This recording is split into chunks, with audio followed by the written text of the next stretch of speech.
জনাব নূরের শারীরিক অবস্থার উন্নতি হচ্ছে। আমি আজকে সকালে একটু আগে দেখে আসলাম এবং আমাদের যে কনসার্ন যে বিভাগীয় প্রধানরা ওনাকে দেখছেন তাদের সাথেও কথা বলেছি। ওনার সব ক্ষেত্রেই উন্নতি হচ্ছে। আপনি জানেন যে ওনার যে নাকের হাড়ের যেটা ফ্র্যাকচার হয়েছে বা ম্যাক্সিলার যে ফ্র্যাকচার হয়েছে এটার জন্য আসলে একটু ওয়েট করতে হবে। 4 থেকে 6 সপ্তাহ সময় লাগবে এটা পুরোপুরি ভালো হতে।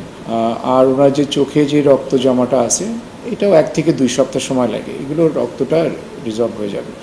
আর যেটা সাবঅ্যারাকনয়েড হেমোরেজ ছিল মাইল্ড, এটা রিজলভ হয়ে গেছে। এখন ওনার যেটা একটু কমপ্লেন যে খেতে গেলে হয়তো একটু ব্যথা পাচ্ছেন, মুখটা খুললে একটু ব্যথা পাচ্ছেন। খাওয়ার ব্যাপারে ওনার কোনো রেস্ট্রিকশান নাই, উনি নর্মাল খাবারই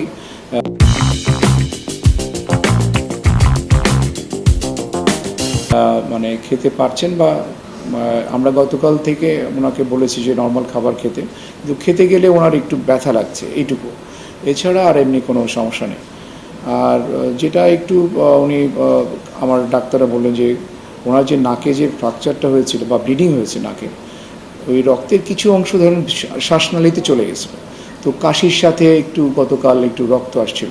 ওইটা আসলে ওই রক্তটা হচ্ছে ওই নাক দিয়ে যে রক্তক্ষরণ হয়েছিল তার বেশিরভাগ অংশ সামনে দিয়ে পড়ে গেছে, কিছু অংশ আমার শ্বাসনালীতে চলে গেছে, সেটা কাশির সাথে 2 বার আসছে আর কি। তো এটা নিয়ে অরিড হওয়ার কিছু নাই। তো আজকে সব ডাক্তাররা দেখেছেন এবং ওনারা মতামত দিয়েছেন তাকে আইসিইউ থেকে কেবিনে শিফট করার জন্য। তো আমরা কিছুক্ষণের মধ্যে ওনাকে কেবিনে শিফট করে দেব। হ্যাঁ, আপনারা বলতে পারেন যে ওনাকে আমরা আমাদের যে ওয়েস্ট কেবিন আছে ওখানে শিফট করে দিচ্ছি। হ্যাঁ, ওইটা যেটাকে আমরা দেখেছিলাম একটু অল্প পরিমাণ রক্তক্ষরণ ছিল।